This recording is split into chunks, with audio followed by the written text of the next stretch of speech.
The Wizard of Oz, The Deadly Poppy Field, Chapter 8. Our little party of travelers awakened next morning, refreshed and full of hope, and Dorothy breakfasted like a princess off peaches and plums from the trees beside the river. Behind them was the dark forest they had passed safely through, although they had suffered many discouragements. But before them was a lovely, sunny country that seemed to beckon them to the Emerald City. To be sure, the broad river now cut them off from this beautiful land, but the raft was nearly done, and after the Tin Woodman had cut a few more logs and fastened them together with wooden pins, they were ready to start. Dorothy sat down in the middle of the raft and held Toto in her arms. When the Cowardly Lion stepped upon the raft, it tipped badly, for he was big and heavy. But the Scarecrow and the Tin Woodman stood upon the other end to steady it, and they had long poles in their hands to push the raft through the water.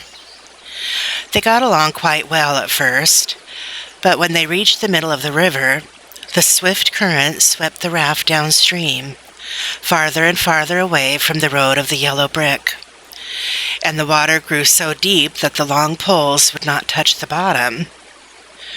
"This is bad," said the Tin Woodman, "for if we cannot get to the land, we shall be carried into the country of the Wicked Witch of the West, and she will enchant us and make us her slaves. And then I should get no brains," said the Scarecrow. "And I should get no courage," said the Cowardly Lion. "And I should get no heart," said the Tin Woodman. "And I should never get back to Kansas," said Dorothy.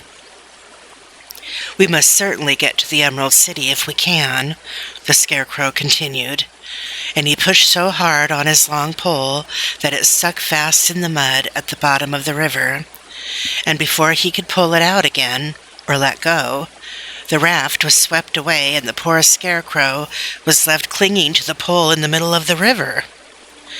"Goodbye," he called after them, and they were very sorry to leave him indeed.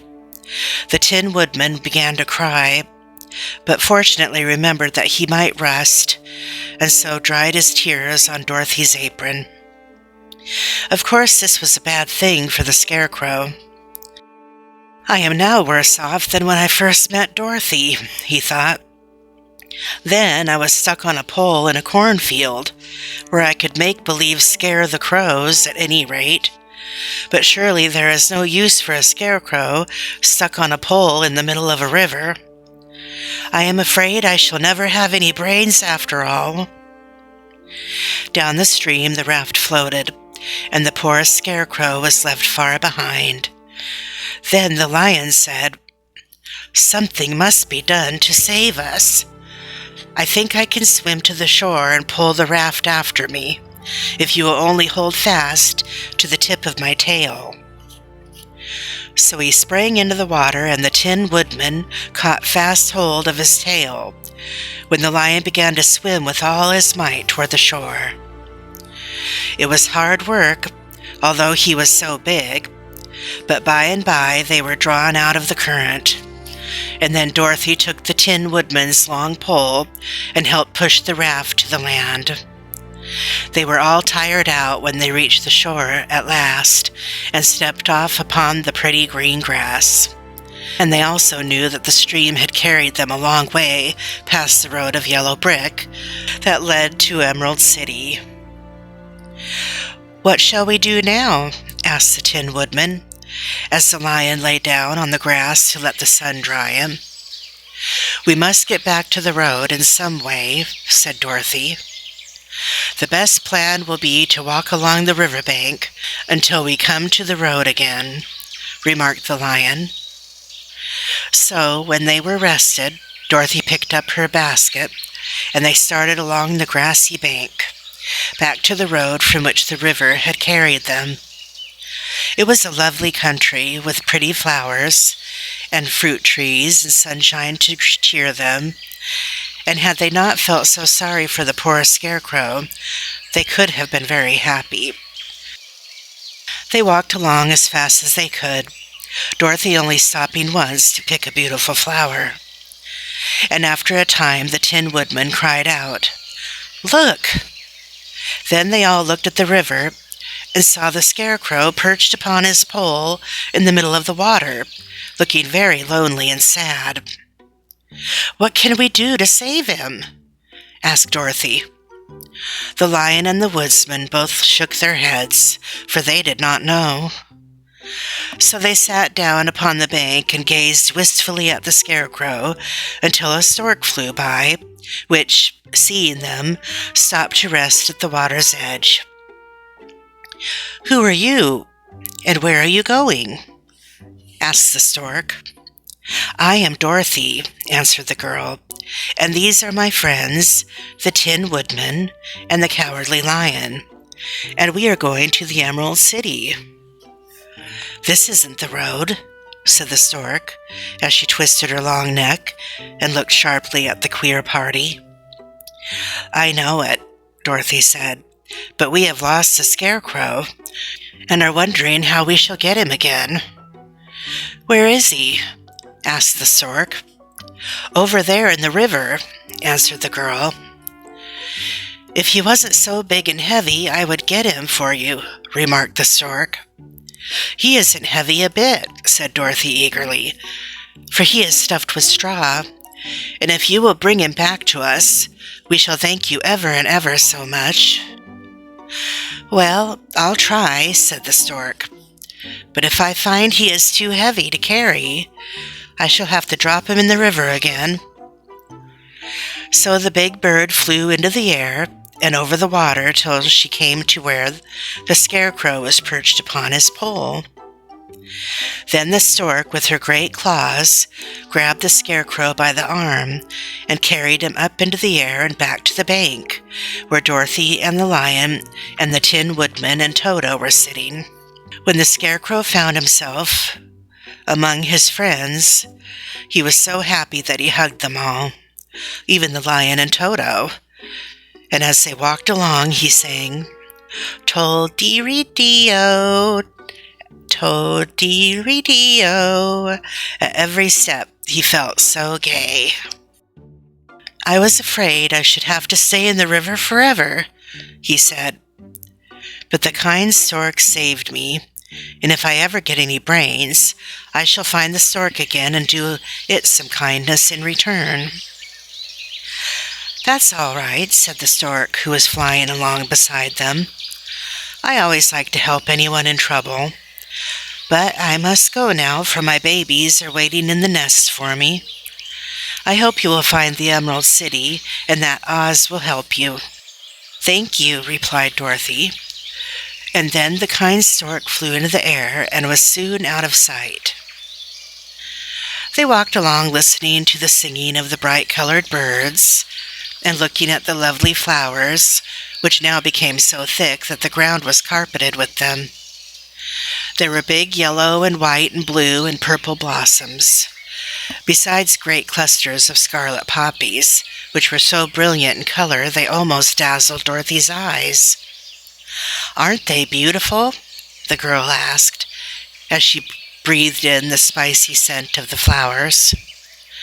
"I suppose so," answered the scarecrow. "When I have brains, I shall probably like them better." "If I only had a heart, I should love them," added the Tin Woodman. "I always did like flowers," said the lion. "They seem so helpless and frail, but there are none in the forest so bright as these." They now came upon more and more of the big scarlet poppies, and fewer of the other flowers, and soon they found themselves in the midst of a great meadow of poppies. Now it is well known that when there are many of these flowers together, their odor is so powerful that anyone who breathes it falls asleep. And if the sleeper is not carried away from the scent of the flowers, he sleeps on and on forever. But Dorothy did not know this, nor could she get away from the bright red flowers that were everywhere about. So presently her eyes grew heavy, and she felt she must sit down to rest and to sleep. But the Tin Woodman would not let her do this. "We must hurry and get back to the road of yellow brick before dark," he said, and the Scarecrow agreed with him. So they kept walking until Dorothy could stand no longer. Her eyes closed in spite of herself, and she forgot where she was, and fell asleep among the poppies.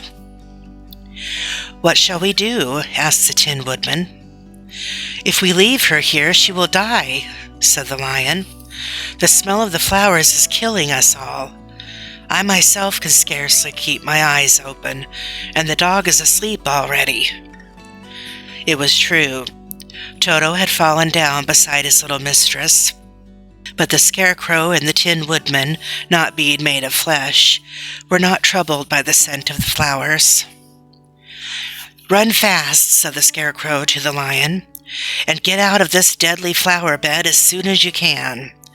We will bring the little girl with us, but if you should fall asleep, you are too big to be carried." So the Lion aroused himself and bounded forward as fast as he could go.